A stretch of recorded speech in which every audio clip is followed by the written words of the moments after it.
Dignitaries on the dais, and this wonderful audience this evening. Namaskara to one and all. The members of the Tapasya Foundation, a big namaskara to all of you and your entire team. Namaskara is the Anjali Mudra in yoga. And when we bring our hands together in this fashion, with the tips of our we raise the level of receptivity within us. We raise the level of joy within us. We also raise the level of focus and awareness within us. This is the profound secret of the traditional Indian Namaskara. And I don't know how many of you really noticed, but even the Italian Prime Minister, what's her name? Somebody said it, yes. Giorgio Meloni, yeah, she also used the Namaskara in her recent world meet. That was an interesting and refreshing thing to note. So on the auspicious note of Namaskara, I'm going to try and bring a smile on your faces this evening, lift the spirits, and give you some real life inspiring stories related to the subject on hand, which will probably change your perspective towards life forever, which may probably change the way you think about life forever. So let me begin by expressing my profound gratitude to the distinguished members of Tapasya, N.V. Shetty in particular, for taking the initiative to invite me this evening and share my thoughts on this very wonderful occasion, which I think will be a path-breaking movement in the years to come. And we are committed to this movement. We are committed to the idea behind this movement. So my first humorous story for the evening, hopefully it will bring a smile on your face. There was a speaker who was addressing a large gathering in the West. He had an audience of about 1,000, 2,000 people in front of him. And he was speaking like me on subjects pertaining to the science of spirituality. So in our education system and in our training system and in every other system that we have in the world, they teach you about IQ, intelligence quotient. They teach you about PQ, physical quotient. They teach you about EQ, emotional quotient a little bit, not the entire distance. But they never teach you about SQ, which is the most important quotient, and that is your spiritual quotient. So this speaker was addressing this aspect of spiritual quotient, and suddenly a very curious gentleman in the audience raised his hand. He wanted to ask a question. And when the speaker paused, the gentleman from the audience who raised his hand, he asked the question. He said, "Sir, I've been listening to you for 1 hour. And I think, after listening to you very carefully, I think you're an atheist." All of us know atheist is somebody who does not believe in God. So he told him, "I think you're an atheist." The speaker responded by telling him, "I was an atheist until I realized I'm God. I was an atheist until I realized I am God." Now the gentleman from the audience got very angry. He named all the gods he was praying to. And he said, "Sir, so you are suggesting that we should stop praying to all these gods that we are praying to, and you are the living, talking, walking God in front of us, so we should actually be praying to you. This is what you're indirectly suggesting." The speaker again responded by telling the gentleman, "There is a divinity within every human being.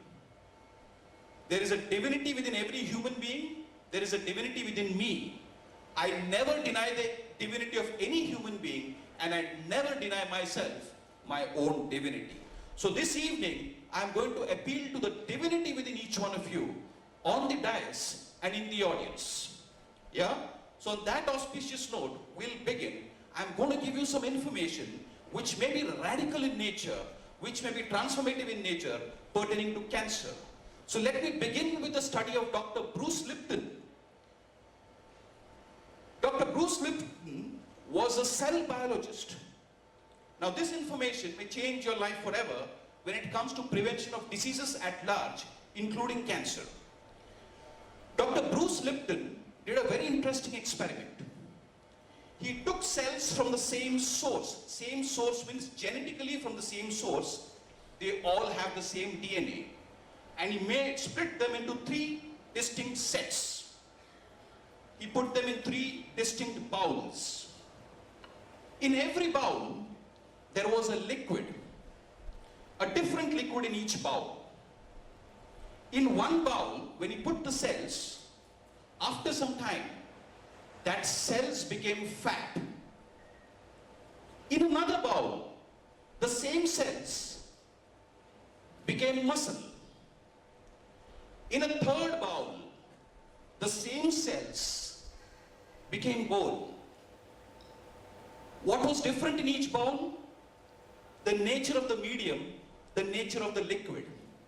What we call the culture medium in scientific and medical terms. Now, here is a path-breaking information that you all can use. We all have cancer cells inside our body. In fact, I may not be surprised if we have more than 10 types of cancer within our body. Every human being has it. But here is the key information when it comes to prevention of diseases at large and when it also comes to prevention of cancer.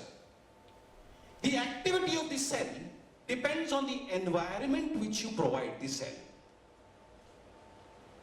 The activity of the cell depends on the environment which you provide the cell. And who is providing the environment? Who is providing the environment? You. How? Largely, one major factor is your mind. The more serious you become in life, the hospital is close by. Yeah? Serious people go to hospital very often. Life is all about play. Even if you refer to Lord Krishna, forget Baba Vivek Shetty, keep him aside. But even if you read about Lord Krishna in the Bhagavad Gita, whenever Lord Krishna was written about, they wrote Krishna Leela. Leela means play. They never wrote Krishna Charita. Charita in Sanskrit means story. So the first thing is, if your mind is stressed, you are creating the wrong environment for your cells.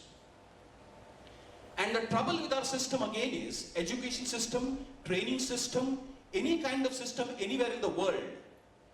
I do consciousness modules. I have some highly qualified people with a long list of degrees in my training modules who are participants in our modules. All due respects to them, I'm not running anybody down. I'm saying it's a systemic problem, it's not an individual problem. What is the systemic problem? In large audiences, when I've gone to the most reputed educational institutions, the topmost universities, the topmost management I've addressed from top corporate companies and multinationals, one fundamental question usually goes unanswered. And what is that question? That question is, what is the difference between brain and mind? Nobody teaches you what is mind. So how are you going to determine what is the environment that your mind is providing to your cell? So the education system, the training system does not teach you what is mind. I am studying nuclear physics. Who is the I? Are you body? Are you mind? Who are you? I am studying rocket science. Who is the I? And every experience in your life is relative to the I. And from birth till death, from the womb to the tomb, you don't know what's the mind. Every decision is taken by the mind, but we don't know what is the mind. Today I'm going to give you one insight into mind, and you will probably remember this for the rest of your life, the way I choose to convey it to you. There are bulbs here. The bulb is the hardware. Bulb is not light, light is not bulb. Bulb is hardware, light is an example or a metaphor for mind. So similarly, you have your laptop, which is the hardware, you have softwares. Unless you have the right softwares, the most high-end laptop that you may buy at a fancy price is useless. So mind determines the environment you create for your body. For example, right now I'm in this function, many speakers have spoken, and I may get a little restless. When is my turn coming? When is my turn coming? When the hell will this guy stop? When do I go finish my job and go home? Oops, I've become restless. What's happening? Stress has gone up. I'm frowning.